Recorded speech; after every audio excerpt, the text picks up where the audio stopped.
Hey, salut à tous, bienvenue à Question Auto, j'espère que vous allez bien. Une petite vidéo ultra éclair pour vous, gang. On a fait l'essai de la Chevrolet Bolt du côté de Montréal et je dois avouer qu'il était temps parce qu'on a envoyé se promener sur les routes et on comprend l'engouement maintenant qu'il y a autour de ce véhicule-là. Faut dire qu'on a une autonomie électrique extrêmement intéressante. On parle de 383 km qui est annoncé par le manufacturier et je le sais. Il y en a qui ont fait plus que ça. Il y a certaines vidéos sur YouTube qu'on voit que les gens aiment faire du hyper mileage, comme on appelle, du roulement là, le plus éco possible pour avoir l'autonomie maximale avec le véhicule. Donc, c'est quand même assez impressionnant ce qu'on était capable de faire. On élimine tout de suite la question du prix. Hein? En partant une Bolt avec le rabais gouvernemental du côté du Québec, on enlève 8 000 $. On parle de 36 137. C'est sûr, c'est pas le modèle le plus équipé, mais bon, c'est pas grave. Ça fait la job parce que c'est la même motorisation, la même batterie aussi. En Ontario, un petit peu plus généreux, on parle de 14 000. Donc, on vient jouer dans les plates-bandes d'un certain manufacturier qui faisait de belles promesses. Et bon, enfin, on a vu ces voitures en mode production, oui, mais on était les premiers, bon, du côté Chevrolet à arriver avec ça. Assez impressionnant. Donc, on veut vraiment de l'autonomie. On veut aussi une utilisation efficace et on vient changer un peu les cartes là-dedans. Bon, motorisation 200 forces, 266 livres de couple. On est présentement devant la compétition des véhicules électriques. Encore une fois, c'est impressionnant. Du côté de la motorisation, on parle d'environ 76 kg. Donc, c'est là qu'on est capable aussi de faire un excellent gain. C'est très compact. 0, 60 000 à l'heure ou encore 96 km/h. On parle de 6,5 secondes. Il y a très peu de maintenance aussi sur le véhicule. Batterie 60 kWh, lithium-ion, 288 cellules. On va utiliser aussi un contrôle thermique refroidi, donc au liquide, pour avoir le maximum de l'efficience si on veut. Et la garantie, là, on est sûr à 100% qu'on va garder minimum 65% de la capacité originale après 8 ans et 160 000 kg. Ça, c'est garanti, ça. Je vous dis ça tout de suite à date, ils n'en ont pas remplacé dans aucune des voitures parce qu'on a encore un bel historique aussi du côté de Chevrolet par rapport aux véhicules électriques. Là. Je ne sais pas si vous vous rappelez dans le passé, les premières générations de la Bolt, la Spark aussi, tout ça, c'était là. Donc, c'est très impressionnant ce qu'on est capable de voir avec l'énergie aussi qu'on a mis à développer tout ça.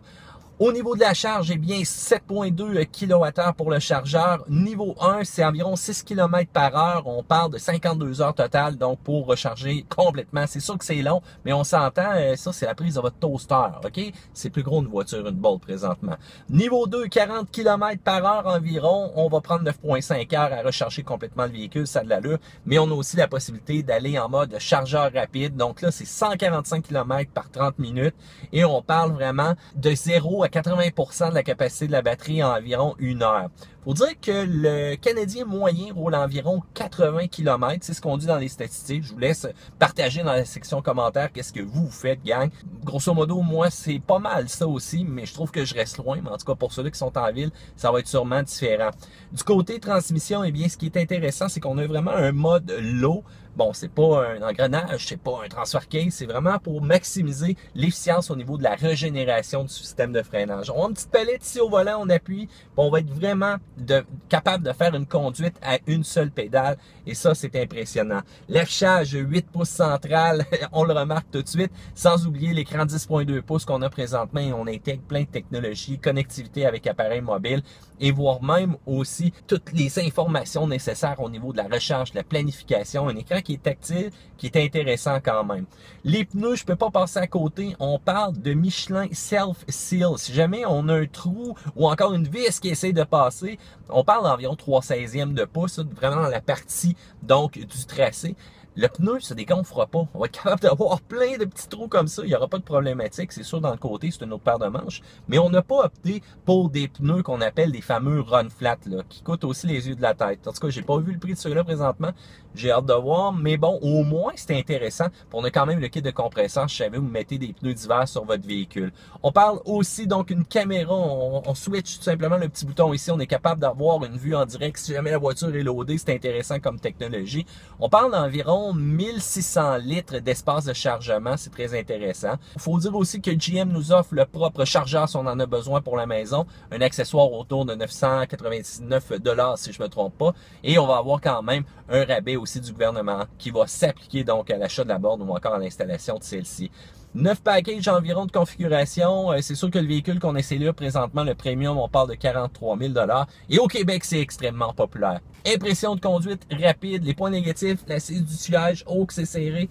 Matt s'en vient peut-être gros aussi, je le sais pas.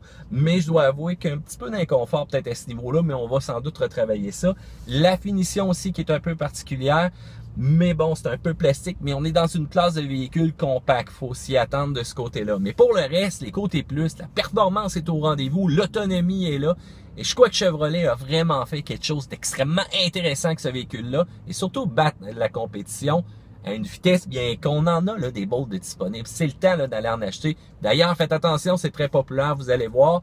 Mais bon, je trouve que le véhicule se démarque. Je vais faire un essai plus complet un peu plus tard. Je vais avoir la possibilité d'avoir le véhicule pendant une bonne semaine. Vous allez retrouver l'ensemble des vidéos réguliers. Mais en attendant, je veux savoir qu'est-ce que vous en pensez. Véhicule électrique, est-ce que vous foncez là-dedans? Est-ce que vous pensez à l'achat? En tout cas, avoir les commentaires sur mon Facebook. Vous m'en parlez de plus en plus. Section commentaires en bas, dites-moi ça. Faites un pouce en l'air parce que vous aimez cette vidéo-là. Et surtout, abonnez-vous à Question Auto parce qu'on va avoir plein d'autres vidéos pour vous. À plus, gang!